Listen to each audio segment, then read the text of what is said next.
الرحیم. د یو باچا په رعایه کې یو هوښیار سړی خو معلومېدو نه بهلول دانه.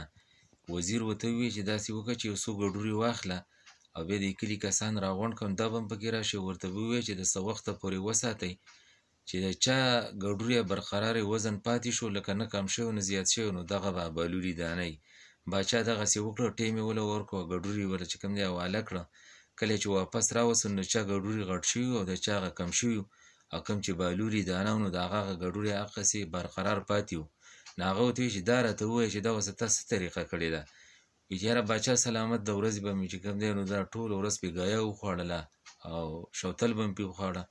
کله به چې بیا شپه شوه یو سپی مې ساتلی و پسې را پرېښودو او ټوله شپه به یې وځغله او بیا به چې کوم دی دا زیاتېدو نه نو نه یې وزن کم و او نه یې زیات و. نو باچا هم ډېر زیات باچا وزیر هم ډېر زیات هوښیار و په طریقه باندې بهلول دانه معلوم کړو او بهلول هم ډېر زیات هوښیار و ځکه چې وزن یې په داسې طریقه باندې برقرار وساتو چې د ګډوري وزن نه کم شوی او نه زیات شوی. جزاکم الله خیر.